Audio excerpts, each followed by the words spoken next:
Se a senhora encostar no meu filho de novo, eu faço a sua vida virar um inferno, gritou Helena, com o rosto vermelho de ódio, apontando o dedo trêmulo para o peito de Ana, enquanto a sala inteira parecia encolher diante da cena. O vaso de cristal no aparador ainda vibrava pelo impacto da palmada que Helena acabara de dar na mão da faxineira, que permanecia imóvel, com os olhos marejados, o coração disparado, sem entender como tudo tinha saído tão errado tão rápido.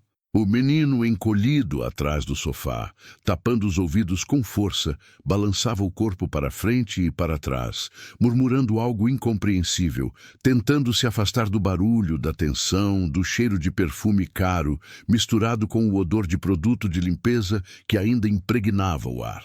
A televisão ligada, em volume baixo, mostrava um desenho colorido que ninguém mais via.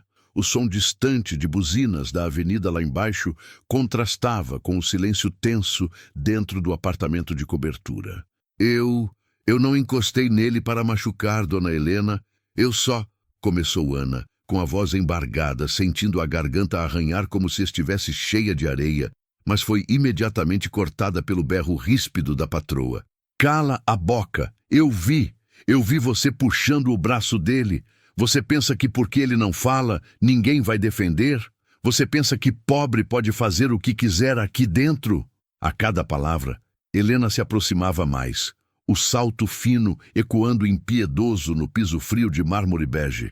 O som seco do salto batendo no chão parecia martelar o peito de Ana, que recuava um passo, sentindo a sola do tênis gasto escorregar levemente numa mancha de água que ela mesma não tivera tempo de secar. O menino, Lucas, de apenas 7 anos, com os cabelos castanhos desgrenhados e a camiseta de super-herói amassada, encolheu ainda mais atrás do sofá, os olhos enormes, claros, piscando rápido demais. Ele respirava pela boca, num ritmo irregular, e as mãos pequenas apertavam o tecido da calça de moletom como se quisesse rasgá-la. Não conseguia dizer uma palavra. Um som choroso escapou da garganta dele, um quase gemido, e Ana, num impulso, deu meio passo em direção ao garoto, o instinto falando mais alto que o medo. Lucas, meu amor, calma, tá tudo bem. Ninguém vai. Helena se virou para o filho num movimento brusco, o cabelo liso e loiro batendo nas costas do vestido caro. Filho, fica longe dela, longe, ordenou a voz cortante. E Lucas, ao ouvir o grito, levou as mãos ao próprio rosto e começou a se balançar mais rápido, o peito subindo e descendo, um ruído agudo escapando dos lábios. Era o tipo de reação que Ana aprendera, em poucas semanas, a reconhecer como o início de uma crise séria, uma tempestade que começava silenciosa e, em minutos, poderia se transformar em gritos, chutes, objetos jogados ao chão e respirações ofegantes até o limite do desmaio. Por favor, a senhora está assustando ele, disse Ana em voz baixa, tentando soar calma, mas sentindo as mãos tremerem tanto que precisou escondê-las atrás do avental manchado de cloro. O cheiro de desinfetante subia forte de suas roupas simples, misturado ao suor frio que brotava em sua nuca. Sentia uma gota escorrer lentamente pela coluna, por baixo da blusa de algodão desbotada. Foi nesse momento que a porta do escritório ao fundo se abriu. E Eduardo apareceu no batente com a expressão cansada, a gravata afrouxada e o blazer pendendo de uma das mãos. Os cabelos escuros, sempre impecáveis nas fotos de revista de negócios, estavam um pouco desalinhados, denunciando horas de reunião e noites mal dormidas. Ele franziu o senho ao ver a cena. A mãe, em pé, trêmula de raiva. A faxineira encolhida, olhos brilhando de lágrimas. E o filho escondido, balançando compulsivamente. "O que está acontecendo aqui?" perguntou não muito alto, mas com um peso na voz que cortou o ar como uma lâmina. Ana o encarou por um instante, como quem agarra uma tábua de salvação em alto mar. Eduardo, o milionário, dono de uma rede de empresas, homem que aparecia na televisão falando de investimentos, mas que em casa, nos últimos anos, vivia como um fantasma, atravessando os cômodos sem realmente enxergar nada. O pai de Lucas. O homem que assinara o cheque de adiantamento que permitiu a Ana pagar a cirurgia da mãe, internada num hospital público a quilômetros dali. O homem que, sem saber, tinha sua vida inteira pendurada em um fio de silêncio que saía da boca do filho. Eduardo, eu peguei essa mulher agredindo o Lucas, disparou Helena, girando o corpo na direção do filho, os olhos brilhando com uma mistura doentia de indignação e satisfação. O tom de voz dela mudou ligeiramente, ganhando uma nota de falsa dor, como se ela estivesse prestes a desabar em prantos. Eu vi com esses olhos que a terra há de comer. Ela puxou o braço dele com força, como se ele fosse um saco de lixo. Você sabe como ele é sensível, como ele tem essas coisas aí, esse problema. E olha como ele está agora em crise, todo nervoso, graças a ela. As palavras bateram em Ana como pedras. Problema. Ela se lembrava da primeira vez que Helena falara da condição de Lucas daquele jeito, num tom de nojo disfarçado, quase sussurrando, como se a simples menção ao autismo do neto pudesse macular sua imagem de senhora perfeita da alta sociedade. Naquele dia, Ana apertara o pano de chão entre os dedos, engolira a réplica que subira à ponta da língua e se limitara a continuar esfregando o rodapé impecável da sala. Ela não podia perder aquele emprego. Não podia, de jeito nenhum. Isso não é verdade, seu Eduardo. Eu juro pela vida da minha mãe. Eu nunca faria mal ao Lucas, disse Ana, dando um passo à frente. Os olhos fixos nele, como se a firmeza do olhar pudesse atravessar o muro grosso de desatenção e dor que ele erguera ao redor de si depois que a esposa morreu. Eu só tentei afastar ele da tomada. Ele ia enfiar o dedo, e a senhora Helena chegou bem na hora e... Chega, Ana! Cortou Helena, aumentando de novo o tom, exagerando cada sílaba. Agora vai inventar que é heroína, que salvou meu neto? É sempre assim. Essas mulheres humildes fingem carinho, mas no fundo... Ela olhou para Eduardo, buscando cumplicidade, sabendo exatamente onde pressionar. No fundo, só pensam no dinheiro. No seu dinheiro, meu filho. No dinheiro desta família. Eduardo levou uma das mãos à testa, massageando o ponto entre as sobrancelhas, onde uma dor insistente latejava havia dias. Olhou para Lucas, que agora começava a bater com a cabeça no encosto do sofá, bem de leve, como se quisesse se anestesiar do mundo. O som surdo daquela batida pequena ecoou na cabeça de Eduardo como um trovão. O coração dele apertou. Uma culpa conhecida subindo do estômago à garganta. Filho, por favor, não faz isso, murmurou, dando alguns passos hesitantes até o sofá, como quem se aproxima de um animal ferido. Ele se agachou, estendeu a mão, mas Lucas se encolheu ainda mais, desviando, os olhos fixos num ponto qualquer do chão, respirando rápido demais. Ana sentiu uma pontada cortante no peito. Nos últimos dias, tinha conseguido algo que ninguém ali em casa pensava ser possível. Lucas deixara que ela se sentasse ao lado dele, no mesmo sofá. Ele comia alguns pedaços de banana na presença dela. Uma vez, tinha até segurado de leve o dedo dela por alguns segundos, enquanto via um desenho. Pequenos milagres que ninguém, além dela, parecia valorizar. Agora, em questão de minutos, tudo aquilo ameaçava ruir diante daquela armação cruel. Eduardo, você precisa demitir essa mulher agora, disse Helena, o tom não deixando espaço para dúvidas de que não se tratava apenas de um pedido, mas de uma ordem. E não é só demitir, não. Isso é caso de polícia. Eu posso ligar agora mesmo para o delegado que é meu amigo, você sabe. A gente não pode deixar isso passar. Você sabe que, se essa história vaza, a imprensa cai em cima.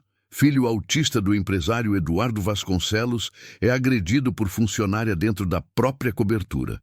Imagina as manchetes, meu filho. Suas ações, seu nome, tudo no lixo. Ana sentiu o chão sumir debaixo dos pés. Polícia, prisão, manchetes. Uma imagem rápida atravessou a mente dela. Sua mãe, deitada na maca dura do hospital, as mãos ossudas amarradas para não arrancar o soro, perguntando com a voz fraca, num sussurro: Filha, Você conseguiu o dinheiro do remédio? Aquela lembrança apertou o peito de Ana como um abraço doloroso.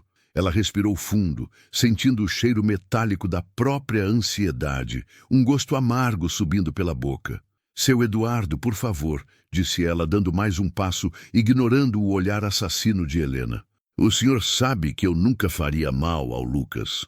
O senhor viu, esses dias, quando ele não queria comer e só aceitou a papinha se eu soprasse do meu jeito. O senhor viu quando ele parou de se bater, quando eu cantei aquela musiquinha. Ele confia em mim. Eu só queria proteger ele da tomada, juro. Eduardo se levantou devagar, sentindo as pernas pesadas. Olhou para Ana com os olhos cansados. Mas havia ali uma sombra de dúvida, de lembrança das pequenas cenas que ele observara à distância, sem admitir o quanto aquilo o tocara. Mãe, você tem certeza do que viu? Perguntou, virando-se para Helena, a voz mais baixa, mais firme. Tem certeza que não está exagerando? Helena abriu a boca indignada, como se a simples possibilidade de ser questionada fosse um insulto imperdoável. Ela levou a mão ao peito, teatralmente, como quem sofre um golpe. Eduardo, você está mesmo perguntando se eu, sua mãe, estou mentindo? Eu que larguei tudo para te ajudar com esse menino desde que a sua mulher morreu? Eu que acordo de madrugada com os gritos dele, enquanto essa aí, apontou novamente para Ana, quase encostando o dedo no rosto dela, ganha para fazer o mínimo e ainda tem coragem de pôr a mão nele com grosseria? Ana fechou os olhos por um segundo, tentando conter as lágrimas. Se chorasse ali, na frente deles, sentiria que estaria dando razão à imagem de coitada, fraca, que Helena tinha dela. Respirou fundo, sentindo o cheiro distante de café vindo da cozinha, misturado ao aroma cítrico do limpador de piso. Pensou no ônibus lotado que teria que pegar se fosse mandada embora. Pensou na conta de luz atrasada, no bilhete do hospital avisando do prazo para quitar a cirurgia. Pensou em tudo, e mesmo assim, quando abriu os olhos, o que predominava era a imagem de Lucas se balançando, se batendo, cada vez pior. Eu nunca ia machucar ele, repetiu, num sussurro. As palavras saíram quase sem força, mas eram verdadeiras como um juramento. Lembrou-se de quando chegou ali pela primeira vez, semanas antes, com a pequena mochila nas costas e o currículo amassado nas mãos, as unhas curtas, o cabelo preso num coque desajeitado. Naquele dia, a portaria do prédio de luxo parecia outro planeta. O chão brilhava tanto que Ana teve vergonha de pisar com o tênis sujo de barro. O porteiro de terno impecável a olhara de cima a baixo antes de perguntar sem gentileza. A senhora veio fazer o quê? Ela ajeitara o zíper da mochila e respondera com um fio de voz. É sobre a vaga de faxineira, moço. A agência mandou eu vir aqui. Enquanto esperava o elevador privativo, ouviu o eco das próprias batidas cardíacas no peito, sentindo a mão suar em volta da alça da mochila. Quando o elevador abriu no último andar, Ana sentiu o perfume de ambiente caro, aquele cheiro sofisticado que ela só conhecia de propagandas na televisão. O piso de mármore refletia as luminárias de cristal. As paredes tinham quadros enormes que ela não saberia avaliar, mas que pareciam custar mais do que tudo que ela já possuíra na vida. Ela se sentiu pequena, quase invisível, carregando o mundo nas costas dentro daquele corpo franzino. Quem a recebeu foi Helena, com um sorriso falso e uma olhada rápida que pesou cada detalhe de sua roupa simples. Você é a Ana? Perguntou, como se duvidasse que alguém com aquela aparência pudesse sequer achar o endereço certo. Ana confirmou com a cabeça, apertou a alça da mochila com mais força e tentou sorrir. Sim, senhora. A agência... Eu sei, a agência falou, cortou Helena, virando as costas e entrando, já esperando que Ana a seguisse. É o seguinte, aqui é uma casa de gente importante, então nada de bagunça, nada de curiosidade, nada de ficar fuçando nas coisas.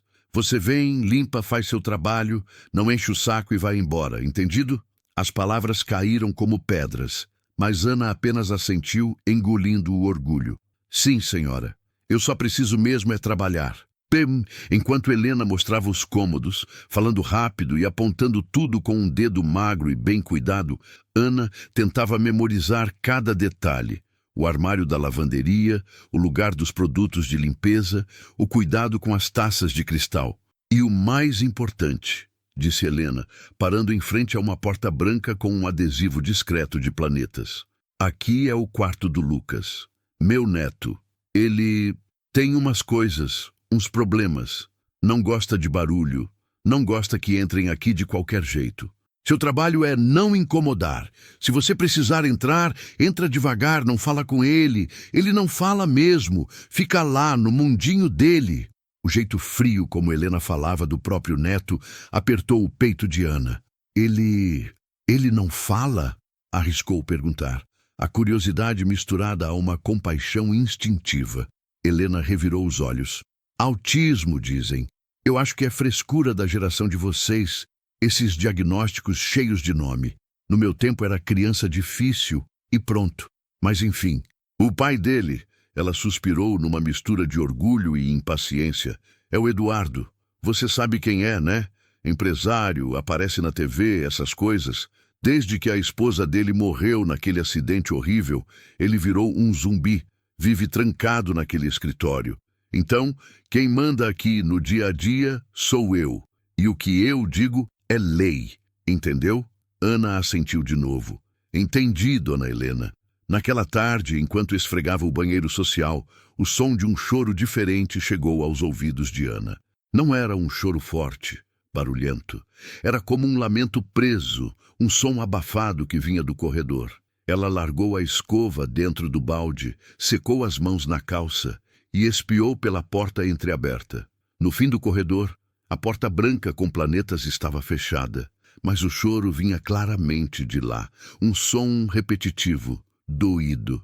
Ana olhou para trás, em direção à sala, onde podia ouvir, ao longe, a voz de Helena ao telefone, rindo alto de alguma fofoca.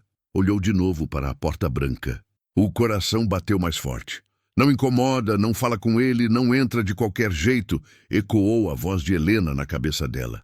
Mas cada gemido do menino parecia puxar Ana alguns passos para a frente. Ela andou devagar pelo corredor, sentindo o piso frio sob os pés cansados. A mão suada escorregou um pouco na maçaneta antes de girá-la com cuidado. A porta se abriu com um rangido quase imperceptível. O quarto de Lucas era diferente do resto da casa. O chão era coberto por um tapete macio azul marinho, cheio de estrelas desenhadas. Havia uma prateleira com brinquedos organizados demais, quase como se ninguém os usasse. Na cama, um edredom com estampas de foguetes. Perto da janela, sentado no chão, estava o menino. Lucas segurava um carrinho de metal nas mãos magras, mas não o empurrava. Apenas passava o dedo na borda da roda, repetidas vezes, como se aquele movimento o prendesse à realidade. O choro dele vinha mais dos olhos do que do som. As lágrimas escorriam silenciosas pelas bochechas finas, pingando no queixo. Ele balançava o tronco para frente e para trás, como um metrônomo dolorido, e murmurava algo que Ana não conseguia entender. A luz suave que entrava pela janela batia nos fios castanhos do cabelo dele, fazendo-os parecer mais claros. Ana sentiu um nó na garganta. Algumas memórias antigas vieram à tona, de quando o irmão caçula dela, Davi, fazia uns movimentos parecidos, muito antes de alguém falar em diagnóstico, enquanto a mãe dizia, ele é só mais quietinho. Davi se foi cedo, levado pela pneumonia que ninguém teve dinheiro para tratar direito. Mas Ana nunca esqueceu o jeito como ele se balançava na cama, encarando o nada. Por um instante, o quarto caro, o tapete macio e os brinquedos importados desapareceram. Ela só viu um menino pequeno sofrendo como seu irmão um dia sofrera. Ei, ela sussurrou, sem nem perceber que estava chamando. A palavra saiu naturalmente, como se já tivesse sido dita 1000 vezes antes. Tá tudo bem? Lucas não levantou os olhos. Continuou no seu pequeno ritual com a roda do carrinho. Ana respirou fundo, avançando mais um passo, os joelhos levemente trêmulos. Sabia que estava desobedecendo ordens, mas naquele momento, desobedecer parecia menos grave do que ignorar aquele choro triste. Ela se agachou, lentamente, até ficar na altura do menino, mantendo uma pequena distância para não assustá-lo. Sentiu o cheiro do quarto, um misto de plástico novo, shampoo infantil e um leve resquício de mofo vindo da janela fechada há muito tempo. "Oi, Lucas", disse ela ainda em voz baixa, como se contasse um segredo. "Meu nome é Ana. Eu limpo a casa. Não vou te incomodar, tá? Só queria ver se você tá bem." Por um segundo, que pareceu uma eternidade, nada mudou. Lucas continuou exatamente no mesmo ritmo, o mesmo murmúrio, o mesmo balançar. Ana começou a achar que tinha cometido um erro enorme, mas então, bem devagar, ele parou de balançar. O dedo que passava na roda do carrinho congelou no ar. Ele virou o rosto milimetricamente em direção a ela. Os olhos demoraram a encontrá-la, como se atravessassem uma névoa muito densa. Mas quando finalmente a encararam, mesmo sem foco definido, Ana sentiu um impacto no peito. Eram olhos lindos, grandes, castanhos claros, cheios de alguma coisa presa lá dentro. Ela sentiu uma onda de calor subir pelo rosto e um sorriso tímido apareceu, involuntário. "Oi, pequeno", repetiu. Posso sentar aqui um pouquinho?" Sem esperar resposta, porque sabia que talvez ela não viesse, Ana se sentou de pernas cruzadas sobre o tapete, a uns 2 palmos dele. Manteve as mãos sobre os joelhos bem visíveis para não parecer ameaçadora. O silêncio encheu o quarto, mas era um silêncio diferente, menos pesado. Lucas olhou para ela por mais um segundo. Depois voltou o olhar para o carrinho, retomando o movimento na roda, mas agora mais devagar. O choro tinha parado. Apenas algumas lágrimas teimosas ainda brilhavam no rosto dele. Ana deixou a respiração entrar e sair devagar, tentando se ajustar àquele ritmo calmo e, de certo modo, sagrado. Depois de alguns instantes começou a cantar, quase sem pensar. Não era uma música de desenho, nem nada da moda. Era uma cantiga antiga, dessas que a avó canta para neto no interior. "Boi, boi, boi, boi da cara preta." A voz dela era simples, mas afinada. Cada palavra parecia preencher os espaços vazios do cômodo. Lucas, sem tirar os olhos do carrinho, diminuiu ainda mais o balançar do tronco, até parar de vez. O corpo dele começou a acompanhar a melodia, não com movimentos, mas com uma espécie de quietude atenta. Quando Ana chegou na parte "pega esse menino que tem medo de careta", ela sentiu um risinho preso escapar do canto da boca dele, quase invisível, mas suficiente para aquecer o ambiente inteiro. Um barulho de salto no corredor fez Ana se calar na mesma hora, o coração disparando. Helena abriu a porta sem bater, como se fosse o dono de um território invadido. "Eu não mandei você não incomodar o menino?" perguntou com a voz fria, os olhos se estreitando ao ver Ana sentada no chão. Lucas, no reflexo, voltou a agarrar o carrinho com força, o corpo enrijecendo. Ana se levantou rápido, quase tropeçando. "Desculpa, dona Helena, é que eu ouvi ele chorando e resolveu virar babá agora?" cortou a mulher cruzando os braços. "Vai cuidar dos banheiros, Ana. Deixa meu neto com quem entende."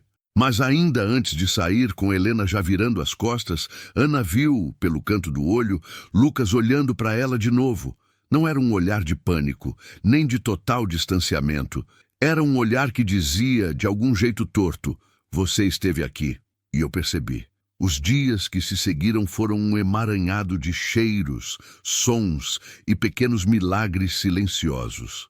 Ana acordava antes do sol. Pegava o ônibus lotado, sentindo o corpo ser empurrado contra outros corpos cansados. O cheiro de suor, fritura velha e desinfetante barato das ruas a acompanhava até a portaria do prédio de luxo, onde era obrigada a trocar esse mundo pelo outro, o das superfícies brilhantes, dos perfumes caros e dos sorrisos gelados. No hospital, depois do expediente, a realidade voltava a pesar. A mãe de Ana, Dona Lúcia estava deitada numa cama estreita, cercada por outras pacientes, separadas por cortinas finas demais para impedir que os gemidos e conversas se misturassem. O cheiro ácido de medicamento dominava o ar, junto com o som intermitente de monitores cardíacos. "Filha, você está cansada", dizia a mãe, acariciando com dificuldade a mão de Ana. "Não precisa vir todo dia." Ana sorria, mas era um sorriso triste. "Eu preciso, sim. A senhora é tudo que eu tenho." E na mente repetia como um mantra: "Eu não posso perder esse emprego. Eu não posso." Na casa de Eduardo, enquanto limpava, Ana percebia como a riqueza podia ser silenciosa e vazia. Um sofá enorme, quase sempre sem ninguém sentado. Uma mesa de jantar que comportava 10 pessoas, mas que, na maior parte do tempo, via apenas um prato isolado na ponta. O de Helena, que comia enquanto mexia no celular, criticando alguém da sociedade. Eduardo quase sempre trancado no escritório, o som de teclas ao longe, reuniões por videochamada, contratos, investimentos, tudo menos tempo com o próprio filho. E Lucas?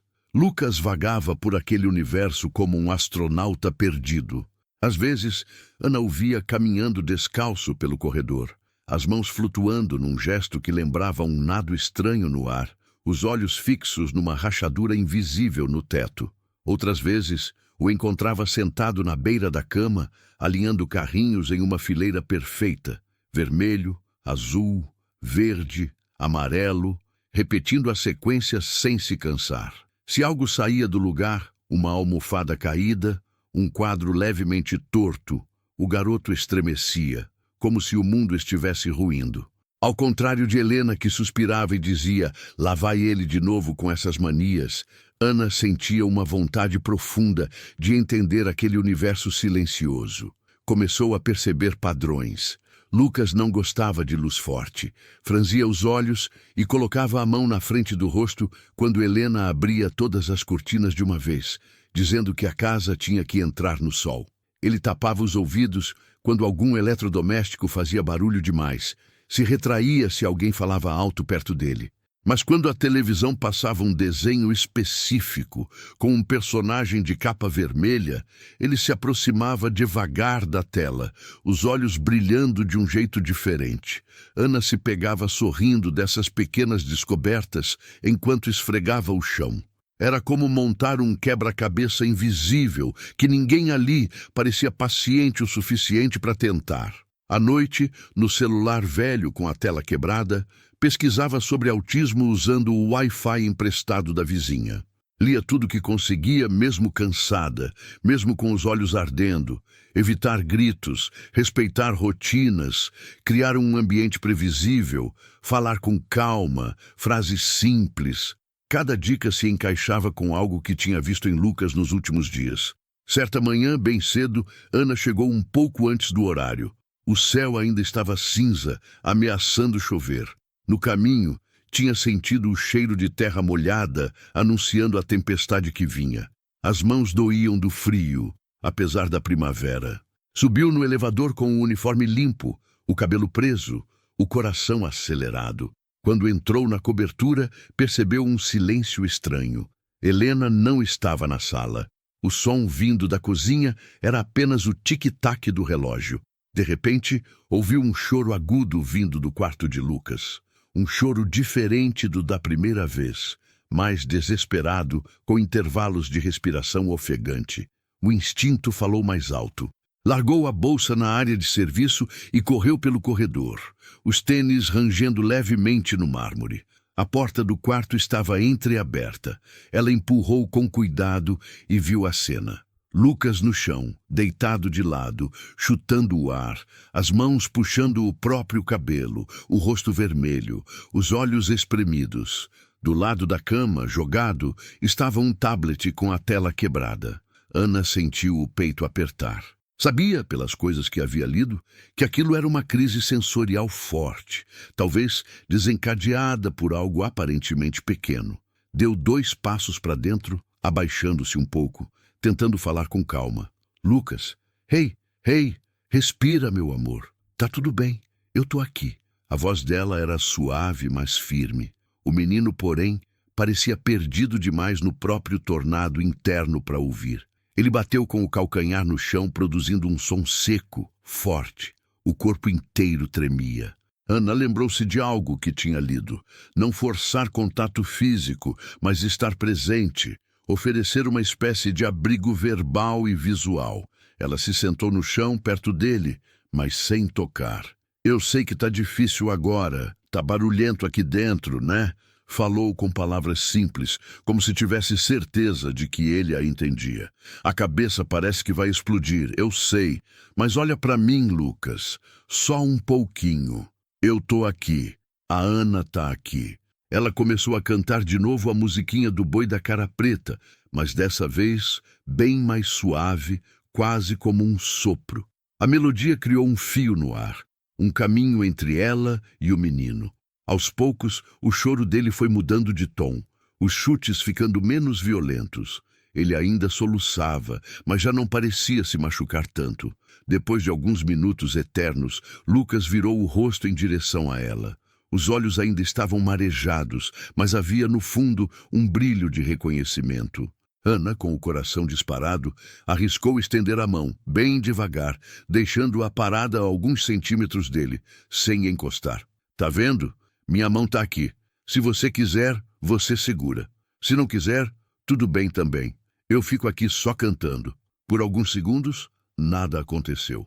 Então, numa lentidão quase solene, os dedos pequenos de Lucas se aproximaram, tocaram a ponta dos dedos dela e se agarraram ali, como se aquela mão fosse um barco em meio a um mar revolto. O contato foi leve, mas para Ana, parecia que o mundo inteiro tinha se transformado. Ela sentiu um calor subir pelo braço, até o peito, e teve que segurar as lágrimas. Continuou cantando, a voz um pouco trêmula. Lucas apertou os dedos dela com força surpreendente para alguém tão pequeno, e o corpo dele foi relaxando, centímetro por centímetro. Quando, enfim, ele parou de chorar, tudo que restou no quarto foi o som da respiração pesada de ambos. Foi assim que Eduardo os encontrou, alguns minutos depois. Tinha saído cedo do escritório em casa para pegar um copo de água, ouvira o choro do filho e, com o coração disparado, correra até o quarto, esperando o pior. Abriu a porta de supetão, o rosto pálido, e parou na soleira sem conseguir avançar. A cena o desarmou. Ali no chão, seu filho, o menino que dificilmente deixava alguém se aproximar, estava deitado de lado, meio encolhido, segurando a mão da faxineira. Os olhos ainda vermelhos, mas calmos. E Ana, sentada ao lado, cantando baixinho, sem perceber que tinha público. O cabelo preso de qualquer jeito, uma mecha solta colada na testa de suor. O avental simples contrastando com o tapete caro. Era uma imagem tão improvável que Eduardo sentiu algo se partir dentro dele. Uma casca que vinha carregando desde o dia em que a esposa morrera. «Ana!» chamou ele num sussurro, quase com medo de quebrar o feitiço. Ela se sobressaltou, virou o rosto e o viu ali parado. A primeira reação dela foi se soltar rápido da mão de Lucas, como se tivesse sido pega fazendo algo errado. «Seu Eduardo, desculpa, eu...» Começou já se levantando, mas para sua surpresa, Lucas segurou sua mão com mais força, impedindo que ela se afastasse. Os dois olharam para o menino e, por um segundo, seus olhares se encontraram acima da cabeça de Lucas, unidos pelo espanto. Ele estava em crise, explicou Ana, o rosto corando, como se tivesse que justificar uma acusação invisível. Eu só sentei aqui com ele, cantei um pouco, eu li que ajuda, sabe? Não forcei nada, juro. Ele que segurou minha mão. Eduardo não respondeu de imediato. Apenas se aproximou devagar, como se o chão fosse de vidro. Se agachou do outro lado do filho, observando-o de perto, como fazia tão raramente. Lucas não o olhou. Continuou olhando para as mãos entrelaçadas com as de Ana, como se aquilo fosse o centro do universo. Eduardo sentiu um nó na garganta. Ele nunca deixa ninguém encostar nele assim, murmurou, mais para si mesmo do que para as outras duas pessoas no quarto. Nem eu, muitas vezes. Havia um tremor sutil na voz dele. Ana abaixou os olhos, sentindo uma mistura de culpa e orgulho. Depois daquele dia, Eduardo começou a notar tudo que antes passava batido. Notava como Lucas comia melhor quando Ana estava por perto, mesmo que ela estivesse só ali na cozinha, lavando louça, cantando uma música qualquer de rádio popular. Notava como o menino, antes quase sempre isolado, agora se aproximava mais da área onde Ana limpava, sentando no chão com um brinquedo na mão, apenas para ficar ouvindo o som do pano esfregando o piso, da água caindo no balde, da voz dela murmurando alguma coisa. Certa tarde, Eduardo saiu do escritório para pegar café e encontrou uma cena que o paralisou na porta da cozinha. Ana estava de costas, lavando a louça. A água batia nos pratos com um som constante, quase hipnótico. Ela cantarolava uma melodia suave, dessas que grudam na cabeça sem pedir licença. Lucas estava sentado num banquinho pequeno, perto da porta, com um livro de figuras aberto no colo. Com o dedo, ele apontava para uma imagem de um gato e, sem olhar para ninguém, murmurava algo como "Gá". Ana, sem virar o rosto, respondeu: "Gato. Isso, amor, é um gato. E esse aqui é o quê?" perguntou, enxugando as mãos e apontando para um cachorro na página seguinte. Lucas hesitou, a boca abrindo e fechando sem som. Um som rouco escapou, um cá. Ana sorriu largo, os olhos brilhando mesmo sem se virar. "Cachorro! Muito bem! Cachorro! Você é muito esperto, sabia?" Eduardo sentiu o coração dar um salto. Seu filho, que mal emitia sons significativos, arriscando sílabas com a faxineira. Com aquela mulher que dias antes ele mal notava cruzando o corredor, carregando baldes e panos. Uma culpa antiga se misturou com uma gratidão inesperada. Ele se encostou no batente, observando a cena, tentando não interromper. Ana pareceu sentir o olhar e, depois de alguns minutos, virou o rosto, encontrando o dele. Seu sorriso vacilou, como se fosse pega outra vez em algo proibido. "Desculpa se eu tô, sei lá, fugindo do meu serviço, seu Eduardo", disse envergonhada. "É que ele trouxe o livro e eu não tive coragem de mandar ele sair." Eduardo balançou a cabeça devagar. "Não peça desculpas", respondeu com uma sinceridade que até a ele surpreendeu. "Eu nunca vi ele tão interessado assim."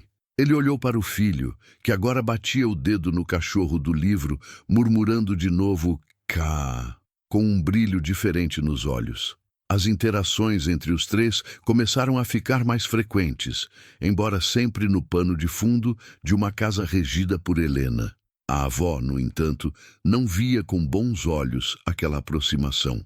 "Você está dando muita confiança para essa mulher, Eduardo", reclamou mais de uma vez, o tom carregado de veneno enquanto mexia o café na xícara de porcelana. "Essas pessoas, quando ganham espaço, começam a achar que são da família. Daqui a pouco ela vai estar sentada na mesa com a gente." Eduardo, cansado, revirava os olhos. "Mãe, ela tem ajudado o Lucas. Você mesma viu que ele está mais calmo." Helena torcia os lábios. "Autismo não melhora assim, Eduardo. Eu já li. Isso aí é fase. E outra, o que você acha que ela quer? Ficar famosa por ser a salvadora do menino autista? Não seja ingênuo."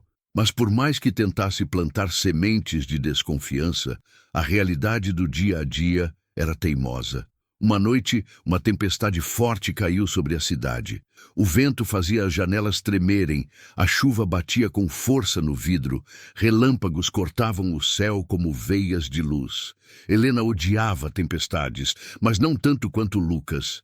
Desde o primeiro trovão, o menino se encolheu num canto da sala, as mãos na cabeça, o corpo inteiro tenso. Ana largou o pano de chão e correu até ele, sentando-se ao lado, encostando as costas na mesma parede. "Eu também tenho medo de raios, sabia?" disse ela, a voz firme, mesmo com um relâmpago iluminando tudo ao redor. "Quando eu era pequena, Minha mãe apagava todas as luzes e a gente se escondia embaixo da mesa. Ela dizia que lá a gente ficava invisível para os trovões. Lucas, ofegante, apertava os joelhos contra o peito. Ana começou a contar uma história inventada sobre um trovão que era, na verdade, um gigante bonzinho batendo palmas. A narrativa era simples, mas o tom da voz dela tinha algo que acalmava. Eduardo, que observava de outro cômodo, percebeu algo que o cortou por dentro. Lucas encostou de leve a cabeça no ombro de Ana. Um gesto pequeno, mas tão íntimo que ele sentiu ciúme, culpa, alívio e esperança ao mesmo tempo. Helena, do outro lado da sala, apertou os lábios num traço fino, os olhos estreitos, o peito explodindo em um tipo estranho de inveja que ela jamais admitiria. A partir daí, o vínculo entre Ana e Lucas só cresceu. Ela começou a criar pequenas rotinas com ele. Toda manhã, ao chegar, batia de leve 2 vezes na porta do quarto, sempre com o mesmo ritmo. Toc, toc, dizia, mesmo sem saber se ele ouvia. Em poucos dias, passou a ouvir do outro lado o som delicado de 2 batidas em resposta. Toc, toc. No início, Eduardo achou que fosse coincidência. Depois, começou a se emocionar ao ver o filho criar aquele pequeno ritual com a faxineira. Helena, porém, se sentia cada vez mais ameaçada. A cada risinho discreto que Lucas dava na presença de Ana, a avó via uma parte de seu controle escorrer pelos dedos. Ela começara, desde a morte da nora, a se enxergar como a única adulta capaz de dar conta da casa e da criança. Ser substituída, ainda que em parte por uma mulher humilde vinda da periferia, era algo que seu orgulho não suportava. E havia mais. Quanto mais Eduardo se aproximava do filho, por caminhos abertos por Ana, mais distante ele ficava de Helena, menos dependente emocionalmente de suas opiniões. Isso a apavorava. Num fim de tarde chuvoso, Helena estava sentada no escritório de Eduardo, enquanto ele terminava de responder alguns e-mails. Você não pode ser tão ingênuo assim, meu filho, insistia ela, cruzando as pernas com elegância ensaiada. Você é um homem rico, viúvo, com um filho especial. Isso é um prato cheio para a interesseira. Vai por mim, eu conheço gente. Eduardo suspirou, cansado da mesma ladainha. Mãe, a Ana só quer trabalhar. Ela não tem dado nenhum sinal de... Nada disso que você está dizendo. Helena deu uma risadinha seca. Ainda. Essas coisas começam devagar. Ela mexe num detalhe aqui, outro ali. Daqui a pouco tá dando palpite em tudo na casa. E se ela resolve, sei lá, inventar uma fofoca? Dizer que você assediou ela, por exemplo? Você não tem ideia do poder que uma acusação dessas tem hoje em dia. Sua imagem, sua empresa, tudo por água abaixo por causa de uma faxineira. Eduardo franziu o senho. Aquela hipótese o incomodou mais do que gostaria de admitir. Não porque visse algo disso em Ana, mas porque sabia que vivia num mundo onde bastava uma manchete para destruir uma reputação construída em anos. Helena percebeu a fissura e enfiou a unha com precisão. Eu só tô querendo te proteger, meu filho, proteger você e o Lucas. Essa mulher já entendeu que o menino é seu ponto fraco. Vai por mim, é questão de tempo até ela fazer alguma coisa para forçar a barra. A semente estava plantada. A partir daquele dia, Eduardo começou, contra a própria vontade, a olhar algumas atitudes de Ana com um filtro mais desconfiado. Quando a via segurando o braço de Lucas para evitar que ele se jogasse contra a parede, uma voz lá no fundo da cabeça sussurrava. E se ela apertar demais? Quando a ouvia rindo com o menino na cozinha, outra voz murmurava. E se ela estiver se sentindo íntima demais? Ele odiava esses pensamentos, mas eles vinham insistentes. Ana percebia que algo mudara. Eduardo, que antes arriscava sorrisos tímidos e agradecimentos sinceros. Obrigado, Ana, por ficar com ele, enquanto eu estava na ligação. Voltou a se fechar. O rosto dele, marcado por olheiras discretas, endurecera novamente. Ela tentava se convencer de que era impressão sua, de que estava vendo coisas. Mas um dia, ao oferecer um copo d'água para ele, ouviu um obrigado tão distante, tão automático, que seu peito doeu. De noite, no hospital, contou isso à mãe, que acariciou de leve sua mão. Gente rica é assim mesmo, filha. Uma hora precisa de você, na outra hora esquece que você existe. O importante é você lembrar por que está lá, por você, por mim, não pelo carinho deles. Mas havia, sim, carinho. Não o de Helena, que a tratava como móvel, nem sempre útil, pronto para ser trocado. Nem ainda o de Eduardo, misturado a culpa e desconfiança. O carinho vinha de Lucas. Nas manhãs em que Ana se atrasava 5 minutos, ele ia até a porta, batia 2 vezes e esperava. Nas tardes em que ela precisava limpar o quarto dele, ele ficava no canto, abraçado ao travesseiro, os olhos seguindo cada movimento dela com atenção silenciosa. Um dia, quando ela esqueceu de cantar a musiquinha do boi antes de ir embora, ouviu, baixinho, vindo do corredor. Boi! Ela se virou, incrédula. Lucas estava ali, meio escondido atrás da parede, olhando para os próprios pés, as mãos torcendo a barra da camiseta. Você falou boi? Perguntou, a voz embargada. Ele ficou em silêncio, mas um sorriso mínimo surgiu no canto da boca. Foi a primeira palavra clara que ele disse perto dela. Aquilo encheu o coração de Ana de uma esperança quase insuportável. No dia seguinte, na hora do almoço, criou coragem para falar com Eduardo. Bateu à porta do escritório, o estômago embrulhado. Entra, ouviu, com o mesmo tom neutro de sempre. Ela entrou, segurando um pedaço de papel amassado. Anotações que tinha feito na noite anterior sobre uma terapia específica que lera, que poderia ajudar Lucas. Seu Eduardo, desculpa incomodar. Eu sei que o senhor está sempre ocupado, mas eu queria falar do Lucas. Ele ergueu os olhos do notebook, respirou fundo. O que houve? Aconteceu alguma coisa?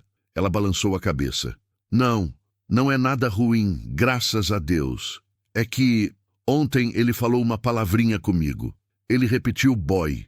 Eu sei que pode parecer pouca coisa, mas eu andei lendo umas coisas, umas técnicas e eu anotei aqui algumas coisas que talvez possam ajudar, se o senhor quiser mostrar para os médicos dele.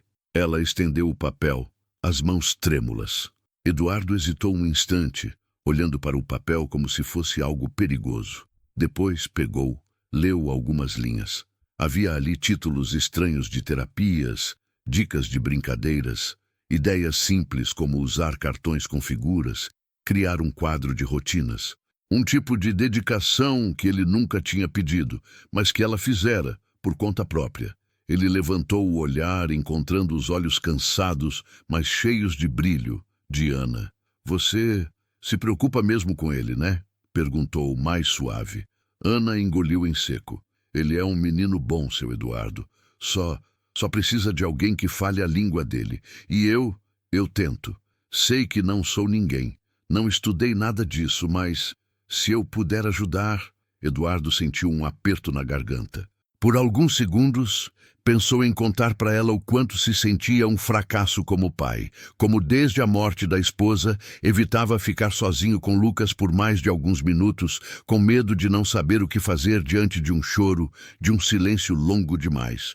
Mas engoliu tudo. Obrigado, Ana, disse apenas dobrando o papel com cuidado e guardando no bolso da camisa. O agradecimento dessa vez soou mais verdadeiro. Quando ela saiu, com o coração um pouco mais leve, Helena entrou pela outra porta como um furacão. Que papel é esse? Perguntou com o olhar afiado, apontando para o bolso de Eduardo. Ele, cansado, respondeu de forma vaga. Nada demais, mãe. Só umas anotações que a Ana fez sobre o Lucas. Helena arqueou uma sobrancelha, o sorriso cínico surgindo. Ah, então agora a faxineira virou especialista? Que ótimo! Assim você pode demitir os médicos caros e pagar só o salário mínimo dela. Eduardo suspirou. Você podia por um minuto parar de enxergar maldade em tudo o que ela faz? Helena o encarou, sentindo o controle escapar. E justamente por sentir isso, decidiu que já era hora de agir de forma mais definitiva. Na manhã do dia da armação, o céu estava de um azul feroz sobre a cidade, mas dentro de Helena chovia tempestade. Ela passou horas analisando mentalmente todos os cantos da casa, todos os objetos, pensando em como poderia criar uma situação incontestável, algo que colocasse Ana contra a parede de um jeito que nem a boa vontade de Eduardo pudesse reverter. No fundo da gaveta do quarto dela havia um porta-joias de prata, cheio de colares, brincos e pulseiras herdados da família. Entre eles, um brinco de diamante pequeno, mas absurdamente caro, presente de um antigo admirador. Era perfeito. Helena pegou o brinco, observou-o contra a luz. A pedra brilhava com uma inocência que contrastava com o uso que teria. Com um sorriso frio, ela desceu as escadas e, agindo como se fosse apenas mais um dia, começou a circular pela casa, observando onde Ana andava, por quais cômodos ela passava em qual horário. Notou que, sempre depois de limpar a sala, Ana seguia para o quarto de hóspedes, aquele que quase nunca era usado, para arrumar a cama e tirar o pó dos móveis. Ali seria o cenário perfeito. Menos gente passando, menos testemunhas. Esperou o momento em que Ana foi buscar balde e panos na lavanderia e entrou silenciosamente no quarto de hóspedes. O sol da manhã entrava pela janela, iluminando o edredom impecavelmente esticado. Helena levantou o travesseiro com cuidado e enfiou o brinco bem no meio do colchão, entre a fronha e o enchimento, de um jeito que só apareceria se alguém realmente mexesse ali. Depois, alisou tudo de novo, satisfeita com o próprio plano. Em seguida, saiu, como se nada tivesse acontecido. Quando Ana entrou no quarto, poucos minutos depois, trazendo o pano úmido e o borrifador de limpa-vidros, não desconfiava de nada. Assobiava baixinho, pensando em como contaria para a mãe que Lucas tinha repetido outra palavra na véspera. Gato. Começou a limpar o espelho do guarda-roupa, depois passou o pano na cabeceira da cama. Ao ajeitar o travesseiro, sentiu algo duro ali dentro. Franziu o senho curiosa, enfiou a mão e puxou o objeto. Seus olhos se arregalaram. Na palma da mão estava um brinco de diamante, tão brilhante que até doía. O metal gelado pesava mais do que deveria. O coração dela começou a bater forte. Meu Deus do céu! Murmurou, num sussurro, olhando em volta como se esperasse que alguém surgisse do nada. Conhecia aquele brinco. Já o tinha visto na orelha de Helena em alguma festa importante. "O que isso está fazendo aqui?" perguntou ao ar, sentindo um frio subir a espinha. Antes que tivesse tempo de pensar no que fazer, ouviu a voz de Helena atrás de si, alta o bastante para todo o andar escutar. "Mas o que é isso?" gritou a mulher, entrando no quarto como uma atriz entrando em cena. O rosto fingindo surpresa, os olhos brilhando de triunfo. "Na minha mão, tal que eu acho que é?" perguntou, aproximando-se rapidamente, arrancando o brinco da mão de Ana com um gesto dramático. "O meu brinco de diamante, aquele que eu não achava há dias. E olha só onde ele estava, no travesseiro do quarto de hóspedes, na mão da faxineira." O sangue sumiu do rosto de Ana. "Não, dona Helena, eu juro, eu só achei agora. Eu nem sabia que ele estava aí. Eu ia entregar para a senhora, eu..." As palavras se atropelavam, mas Helena não deu espaço. "Ah, claro que ia. Depois que eu fizesse uma vistoria, né?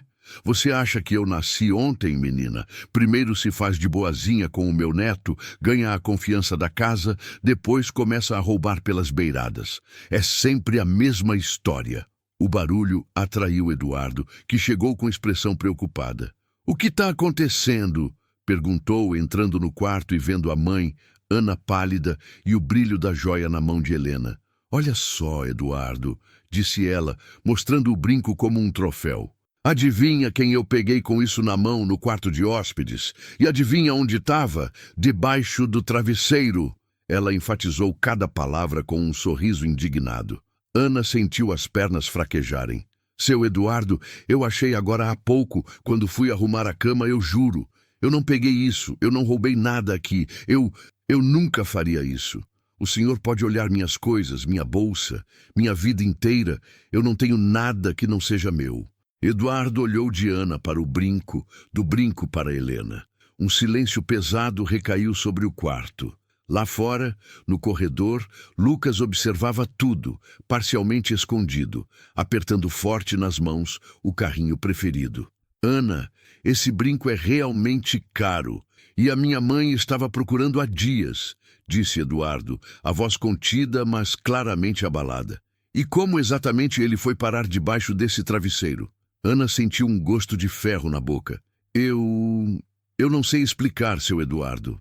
Eu só mexi no travesseiro agora, hoje. Eu nunca tinha mexido aqui antes. Se a dona Helena quiser, pode perguntar para os outros dias. Eu sempre limpei só por cima. Eu não faria isso com o senhor, com o Lucas, com ninguém. Helena riu, mas era um riso sem humor. Que história mais batida, Ana. Eu ia devolver. Eu achei sem querer. Você sabe quantas vezes eu já ouvi isso de gente humilde que eu ajudei? Eu abro a porta da minha casa, dou emprego, dou comida, e o que eu ganho em troca? Gente tentando se aproveitar. Sinceramente, eu tô cansada. Ana sentiu as lágrimas subirem, queimando os olhos. Eu preciso desse emprego, dona Helena, murmurou, a voz quebrando. Minha mãe tá no hospital, dependendo do dinheiro daqui. Eu jamais ia arriscar isso por brinco nenhum. Se a senhora quiser, eu trabalho até de graça esse mês, só para provar que... Helena a interrompeu com um gesto de mão. Ah, por favor, não venha com chantagem emocional. Eu não caio nessa. Você já está demitida. E se depender de mim, não vai sair daqui tão fácil. Ela pegou o celular da bolsa com movimentos rápidos e decididos. Alô, Renato? É a Helena. Eu preciso de uma viatura aqui na minha casa agora. Sim, agora. Acabo de flagrar um furto. Isso mesmo, furto. Na minha casa. A suspeita ainda está aqui. Você sabe o endereço. Desligou e olhou para Ana com um brilho de crueldade. Você não vai roubar mais ninguém, minha filha. Vai aprender uma liçãozinha sobre mexer com gente grande. As palavras bateram no peito de Ana como socos. Polícia! Repetiu num sussurro, sentindo o mundo girar. Não, por favor, pelo amor de Deus. Eu nunca tive problema com polícia. Se eles forem no hospital, minha mãe, ela vai morrer de preocupação. Seu Eduardo, por favor. Ela se virou para ele, as lágrimas agora escorrendo livremente pelo rosto. Diz alguma coisa. O senhor sabe que eu nunca fiz nada de errado aqui. Eu cuidei do seu filho. Eu ajudei o Lucas. Eu só tentei fazer o bem. Eduardo estava dividido. Uma parte dele queria acreditar em Ana, lembrar de todas as vezes que a vira com Lucas, a paciência, o carinho gratuito. Outra parte via aquele brinco caro, via a mãe indignada, ouvia a palavra polícia e pensava em escândalo, manchete, crise de imagem. E lá no fundo, a semente que Helena plantara sobre gente interessada fazia eco. Eu não sei o que pensar, confessou, a voz baixa, mas eu não posso ignorar o que eu tô vendo, nem o que minha mãe tá dizendo. Ana sentiu como se alguém tivesse esvaziado seu peito com as mãos. Era isso. A confiança que começara a nascer se dissolvia em segundos. Então é isso? Perguntou com um riso curto, incrédulo entre lágrimas. Tudo que eu fiz aqui não vale nada? O Lucas, eu pensei que o senhor tinha visto, que tinha entendido. Eduardo não teve coragem de encará-la nos olhos. Eu preciso proteger meu filho, minha família, meu nome, murmurou como se tentasse se convencer de que estava fazendo a coisa certa. Do corredor, Lucas observava a cena, sentindo o peito apertar de um jeito que ele não sabia nomear. Não entendia palavras como furto, demitida ou escândalo, mas entendia o tom das vozes, o medo estampado no rosto de Ana, a tensão no rosto do pai, a dureza nos olhos da avó. Entendia, principalmente, que algo muito errado estava acontecendo com a única pessoa fora dele que parecia entender seu mundo. Quando as sirenes se aproximaram, o som cortou o ar como uma navalha. Ana sentiu as pernas fraquejarem de vez. 2 policiais entraram na cobertura, guiados pelo porteiro constrangido. Helena, sempre teatral, contou a história do furto com riqueza de detalhes, pintando Ana como uma criminosa fria que se aproximara da família para tirar vantagem. Eu quero registrar queixa sim, disse Helena, categórica. Não é pelo valor do brinco, é pela moral. A gente não pode permitir esse tipo de coisa. Um dos policiais, um homem de rosto cansado, olhou para Ana com pena velada. A senhora tem algo a dizer? Perguntou. A voz dele não era hostil, mas a formalidade deixava claro que ali ela era a acusada. Ana abriu a boca. Fechou de novo. Como explicar que tinha sido armadilha, que nunca tocara naquele brinco até aquele dia? Que provas tinha? Um silêncio pesado se instalou. Ao fundo, um pequeno som, quase imperceptível, que só os muito atentos perceberiam. O chorinho contido de Lucas, engolindo soluços atrás da parede. Eu só posso dizer que sou inocente, conseguiu dizer, enfim, a voz desmoronando.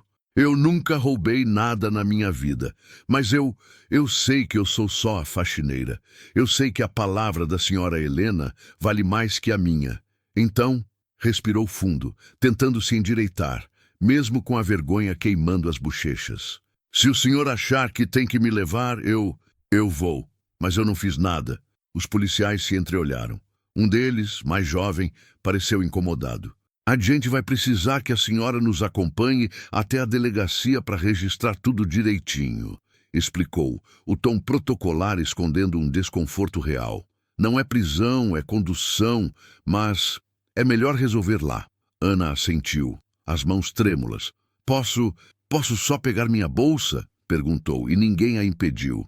Enquanto ela atravessava a sala, sentindo todos os olhos sobre si, passou pela porta do corredor onde Lucas se escondia.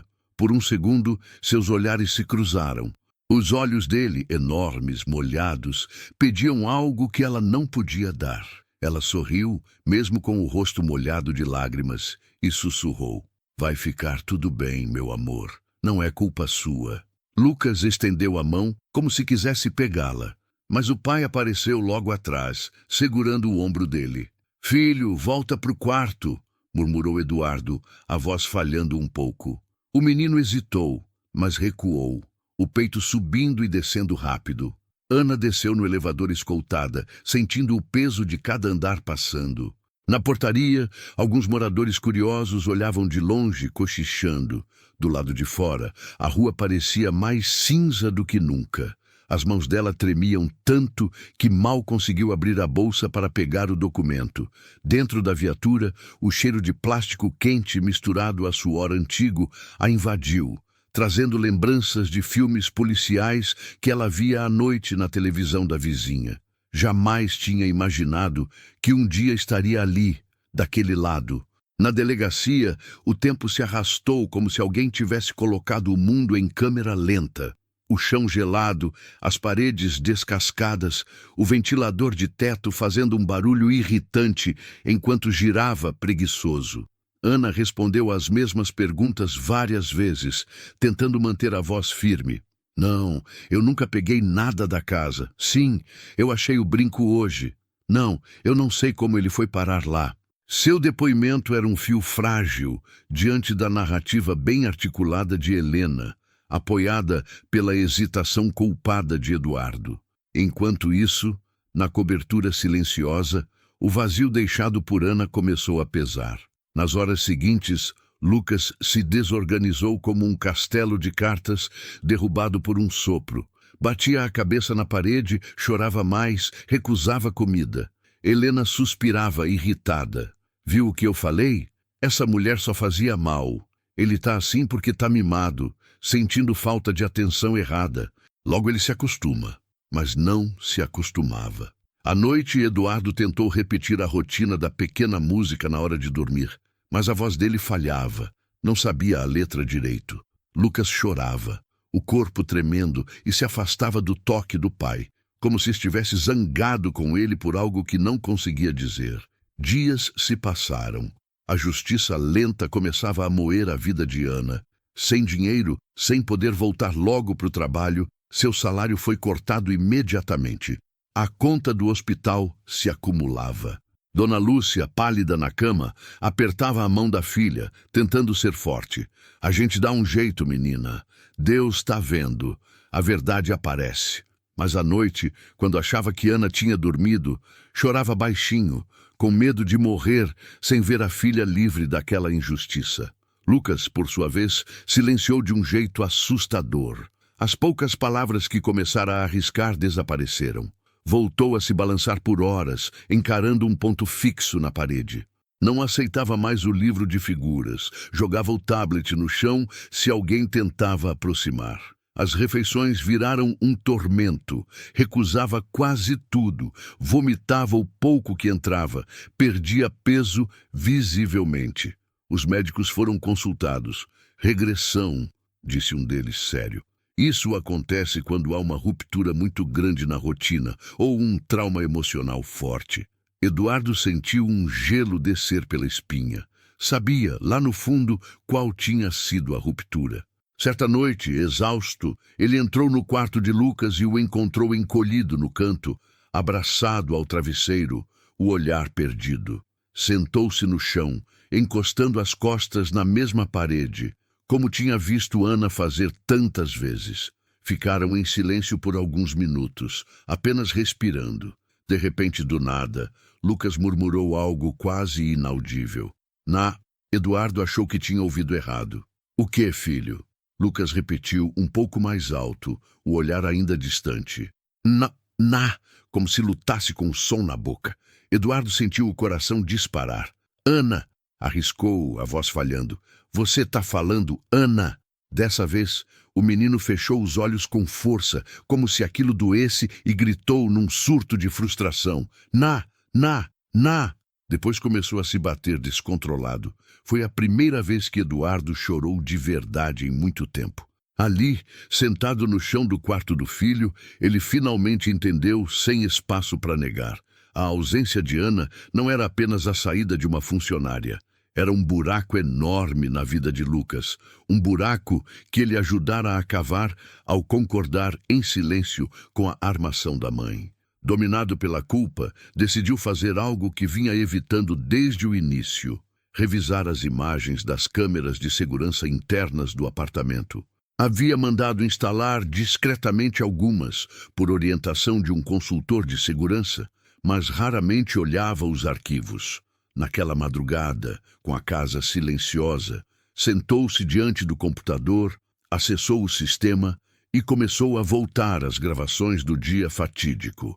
Passou pelos momentos em que Ana limpava a sala, pela hora em que ela foi até a cozinha, pela cena em que entrou no quarto de hóspedes. Nada demais. Mas alguns minutos antes disso, num enquadramento parcial do corredor, ele viu algo que fez seu sangue gelar.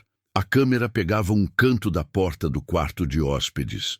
Por ela, era possível ver Helena entrando, sozinha, olhando para os lados, e depois de alguns segundos, saindo, ajeitando a expressão como quem se prepara para entrar em cena. Não era prova definitiva do ato de plantar o brinco, mas, combinado com o horário e a sequência, deixava tudo claro para quem quisesse enxergar. Eduardo passou a mão no rosto, sentindo a própria respiração acelerar. Voltou o vídeo, viu de novo. Parou no quadro certo, onde dava para ver nitidamente que Helena não tinha motivo algum para entrar naquele quarto naquele momento. A raiva subiu, misturada a um nojo profundo de si mesmo por ter sido tão facilmente manipulado. Lembrou-se das palavras que ela dissera no escritório, das insinuações, dos medos que plantara. E, principalmente, lembrou-se do olhar de Ana sendo levada pela polícia. Sem perder tempo, no dia seguinte, foi até a delegacia com uma cópia do vídeo num pendrive. Pediu para falar com o delegado que registrara o caso. Com a voz firme, apesar das mãos trêmulas, contou tudo. O contexto, o comportamento recente da mãe, o papel de Ana na vida de Lucas, o vídeo mostrando Helena entrando no quarto sem motivo. Eu cometi um erro terrível, admitiu, a culpa corroendo cada frase. Eu acreditei numa acusação sem provas. Deixei que levassem uma inocente. Eu quero retirar a queixa. Quero que fique registrado que eu não tenho mais nada contra essa moça. E, se for possível, quero que investiguem o que realmente aconteceu com esse brinco. O delegado assistiu ao vídeo em silêncio. Depois, respirou fundo. Parece mesmo que a história não é do jeito que foi contada naquela noite, disse, coçando o queixo. Vamos chamar os envolvidos de novo, inclusive sua mãe. Mas de imediato já posso pedir o arquivamento do processo contra a Ana. Quanto a ela, vamos comunicar. A notícia da reviravolta chegou à casa de Dona Lúcia em forma de um telefonema que fez as pernas de Ana fraquejarem. Dona Ana, aqui é da delegacia. O inquérito contra a senhora vai ser arquivado. Apareceram novas provas que mostram que a história era diferente. A senhora é livre. Quando desligou, Ana chorou como não chorava desde criança. Chorou de alívio, de raiva, de exaustão. Abraçou a mãe com cuidado, sentindo os ossos frágeis sob a camisola. Eu falei que Deus estava vendo, murmurou Dona Lúcia com um sorriso cansado. Mas, filha, e o trabalho? Era a pergunta que Ana não tinha coragem de fazer em voz alta. Estava livre de uma acusação, mas não tinha ideia se teria coragem de colocar os pés naquela cobertura de novo. Não precisou esperar muito para ter essa resposta. Na tarde seguinte, Eduardo apareceu na porta do quarto de hospital. Estava sem terno, com uma camisa simples, o rosto mais abatido do que Ana lembrava. Ao vê-lo ali, parado no batente, segurando um buquê desajeitado de flores baratas compradas na banca da esquina, Ana sentiu o coração disparar. "O que o senhor está fazendo aqui?" perguntou, a voz misturando surpresa e cautela. Ele entrou devagar, como se pisasse num terreno delicado. "Eu vim pedir perdão", disse sem rodeios. As palavras saíram carregadas de um peso real. "Para você e para sua mãe, e também pedir uma segunda chance, não por mim, pelo Lucas." Ele contou em detalhes sobre o vídeo, sobre a regressão do filho, sobre o quanto se enganara. Cada frase era uma confissão dolorosa. "Eu fui covarde", admitiu, os olhos marejando. "Preferi acreditar numa versão conveniente em vez de olhar direito para a pessoa que estava na minha frente. Eu deixei que você fosse humilhada, presa, e mesmo assim, tudo que meu filho consegue dizer nas poucas palavras dele é o seu nome. Na." Ana sentiu as lágrimas subirem, mas tentou se controlar. "Seu Eduardo, o que fizeram comigo te doeu muito", disse a voz baixa. "Eu passei noites sem dormir, pensando no que ia ser da minha mãe, de mim, pensando no Lucas também. Eu não sei se consigo simplesmente fingir que nada aconteceu." Ele assentiu, aceitando a resposta como merecida. "Não quero que finja", respondeu com sinceridade. "Só quero a chance de tentar reparar um pouco. Eu preciso de você lá em casa. O Lucas precisa. Eu estou disposto a fazer o que for possível para te provar que nunca mais vou duvidar de você desse jeito." Houve um silêncio longo. Dona Lúcia, do leito, observava a cena com olhos atentos. Por fim, foi ela quem falou, com a voz rouca, mas firme. "Filha, a decisão é sua, mas se esse homem está aí num hospital público pedindo desculpa para você, é porque alguma coisa dentro dele mudou. E esse menino, esse tal de Lucas, ele não tem culpa de nada. Só tem você, pelo jeito. Pensa nele também." As palavras da mãe ecoaram no peito de Ana. Lembrou-se do garoto segurando sua mão no meio da crise, do boi sussurrado, do olhar perdido no corredor quando ela descia escoltada. Inspirou fundo, tentando acalmar o coração. Eu aceito voltar", disse por fim, cada sílaba pesada, mas firme, "mas com uma condição, seu Eduardo." Ele endireitou o corpo, atento. "Qualquer coisa", garantiu. "Que a dona Helena nunca mais fale comigo como se eu fosse lixo", disse Ana, os olhos brilhando com uma determinação nova. "Eu aceito obedecer, respeitar a casa, fazer meu trabalho, mas humilhação eu não aceito mais. E eu quero que o senhor mesmo diga na frente dela que sabe que eu sou inocente, que foi armação, que eu não sou ladra." Eduardo assentiu sem hesitar. Você merece muito mais do que isso, respondeu. Mas, pelo começo, eu prometo. Quando Ana voltou à cobertura, alguns dias depois, o clima era outro. Lucas correu até a porta assim que ouviu o elevador, como se sentisse a presença dela antes de qualquer som. Bateu 2 vezes na porta, rápido, com o mesmo ritmo de sempre, e quando Ana entrou, ele a abraçou pela primeira vez. Não foi um abraço perfeito, daqueles de novela, mas um enrosco de braços, meio desajeitado, o rosto dele enterrado no avental dela, o corpo inteiro tremendo num misto de alívio e alegria. Ana sentiu as lágrimas caírem sem conseguir conter. "Oi, meu amor", sussurrou, passando a mão nos cabelos dele, sentindo a textura macia entre os dedos. "Tô aqui. Não vou mais embora assim. Eu prometo." Na sala, Helena observava a cena com uma expressão que misturava derrota e ressentimento. Ao lado dela, Eduardo respirou fundo e se virou para a mãe.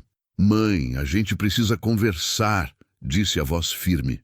Reuniram-se todos na sala de estar.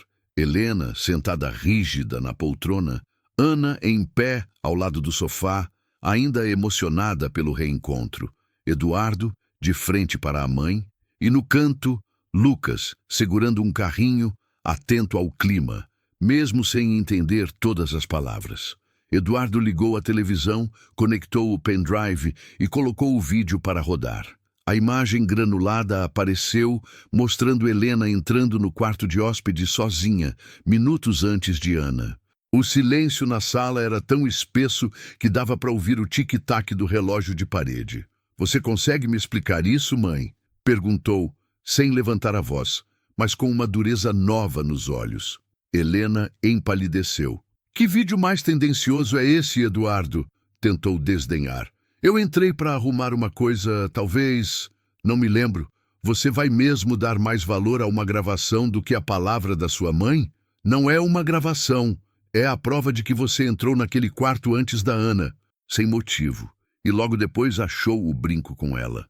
"Eu não sou idiota, mãe", respondeu ele, o rosto vermelho, mas a voz controlada.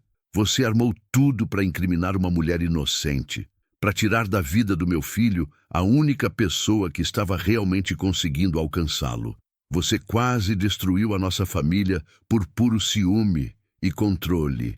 Helena abriu e fechou a boca, como um peixe fora d'água. Nunca, em toda a sua vida, tinha ouvido o filho falar com ela daquele jeito. Os olhos dela encheram de lágrimas, mas desta vez não havia plateia receptiva àquele drama. Eu só queria proteger vocês", balbuciou. Eduardo balançou a cabeça. "Proteger? A gente quase perdeu o Lucas de vez nessa regressão. E por quê? Porque você não suportava vê-lo apegar-se a alguém que não fosse você. Porque não suportava me ver reconhecer valor numa mulher que, aos seus olhos, não passa de uma faxineira." Ele se virou para Ana. "Eu prometi que diria isso na sua frente", continuou. "Ana, eu sei que você é inocente. Sei que você nunca pegou nada desta casa. Sei que tudo o que você fez aqui foi se doar pelo meu filho, muito mais do que o seu salário jamais poderia pagar. E eu sei que eu fui covarde quando não te defendi. Peço perdão de novo, aqui, na frente de todo mundo. Você não é ladra. Você é a pessoa mais honesta que já pisou nesta casa." As palavras ecoaram pelas paredes, pesadas e libertadoras. Ana sentiu um nó na garganta se desfazer. Lucas olhou para o pai, depois para Ana, como se entendesse em alguma camada profunda que algo muito importante estava sendo ajustado ali. Helena, por sua vez, sentiu o chão se abrir sob seus pés. Pela primeira vez, teve que encarar as próprias ações, sem a maquiagem da justificativa. Não pediu desculpas, não naquela hora.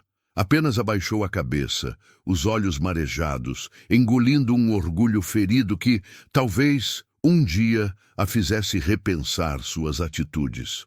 O tempo passou e a rotina da casa se transformou. Ana não era mais apenas a faxineira. Continuava limpando, sim, arrumando, lavando, porque esse era seu trabalho, mas agora tinha cadeira na mesa das decisões que envolviam Lucas.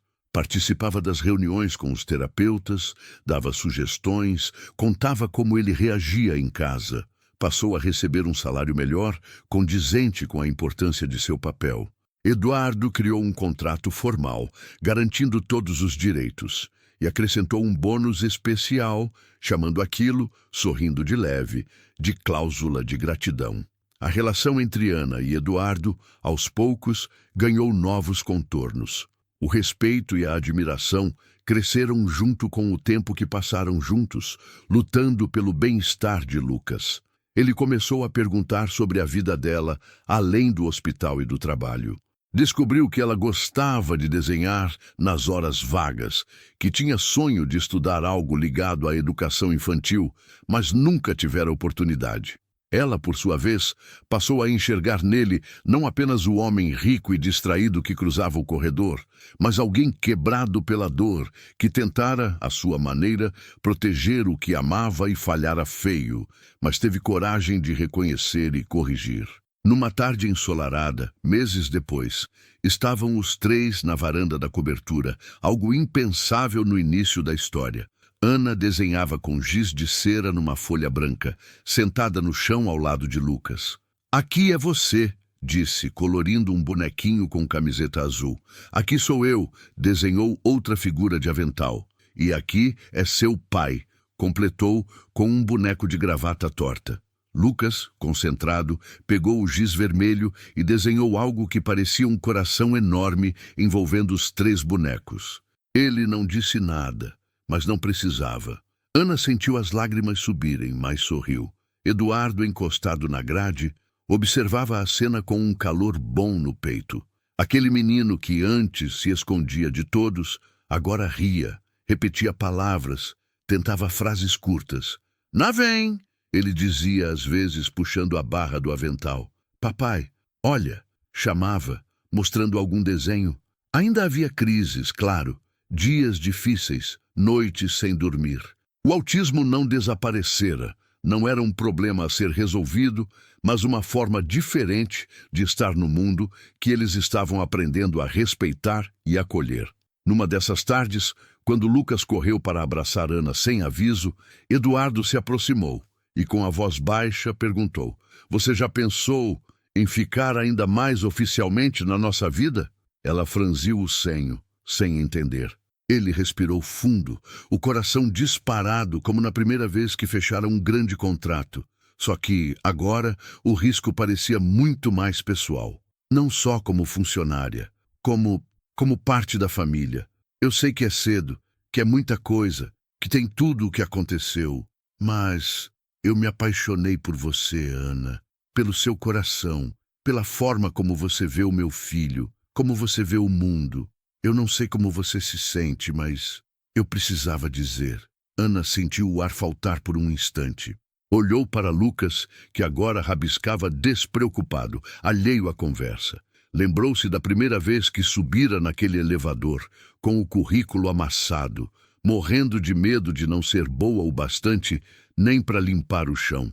Lembrou-se da delegacia, da dor, da humilhação. Lembrou-se também das noites no hospital, com Eduardo sentado no banco ao lado, segurando um copo de café e perguntando pela mãe dela com genuíno interesse. Lembrou-se de todas as vezes em que ele se desculpou, não com palavras vazias, mas com atitudes, estando presente, confiando nela, colocando-a como referência em tudo que dizia respeito ao filho. Eu não sei responder isso agora", admitiu, honesta, o coração acelerado. "Eu gosto muito do Senhor. Gosto muito mais do que achei que fosse gostar um dia. Mas eu tenho medo. Medo de misturar tudo. Medo de perder de novo. Medo do que os outros vão dizer. Da dona Helena, da sociedade, de tudo." Eduardo assentiu, compreensivo. "Você não precisa dizer nada agora, nem nunca, se não quiser. Só queria que soubesse como eu me sinto e que, independente da resposta, você sempre vai ser a pessoa mais importante na vida do meu filho, e por isso já é uma das mais importantes da minha." O tempo, mais uma vez, foi o melhor aliado. As feridas foram cicatrizando, as memórias da injustiça se misturando com as lembranças das vitórias. Dona Lúcia teve alta do hospital, ainda frágil, mas feliz em ver a filha sendo tratada com respeito. Helena, aos poucos, foi forçada a se calar. Percebeu que cada ataque que fazia Ana distanciava ainda mais o filho e o neto.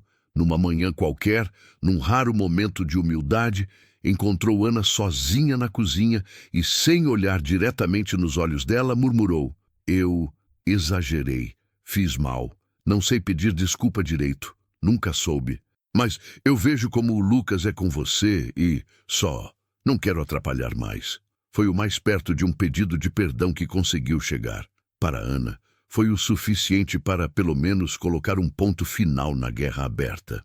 Anos depois, numa pequena cerimônia simples no jardim de uma casa mais acolhedora que a antiga cobertura, Lucas entrou com as alianças nas mãos, acompanhado por uma terapeuta para garantir que não se perdesse no meio do caminho. Ele usava uma camisa branca, o cabelo cuidadosamente penteado, mas ainda com aquele ar de menino solto no próprio universo. Ao chegar perto de Ana e Eduardo, parou, respirou fundo e, com um esforço visível, disse claramente diante de todos: "Mamãe, papai." O silêncio que se seguiu foi quebrado por um coro de suspiros emocionados. Ana sentiu as pernas quase cederem. Não era o título de esposa de milionário que importava ali.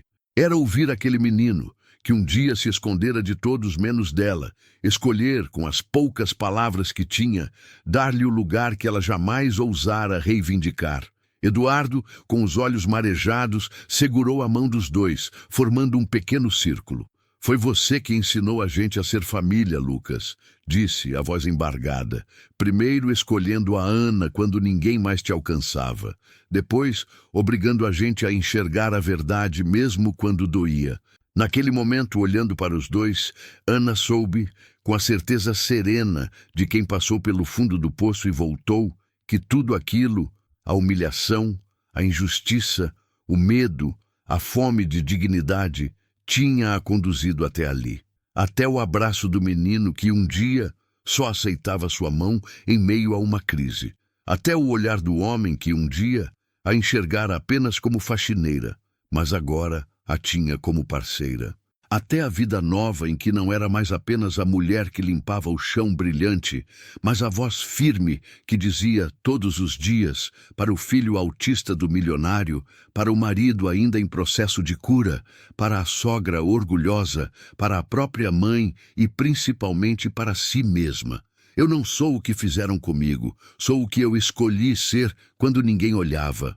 E assim, o filho autista do milionário, que se escondia de todos, mas nunca da faxineira, acabou revelando a verdade que ninguém ousava dizer em voz alta: que amor, respeito e coragem não têm conta bancária, sobrenome ou endereço. Tem gesto, tem olhar, tem às vezes as mãos ásperas de uma mulher humilde, segurando com delicadeza infinita o mundo inteiro concentrado na mão pequena de uma criança. E isso nem a mentira mais bem armada, nem o preconceito mais enraizado foi capaz de apagar.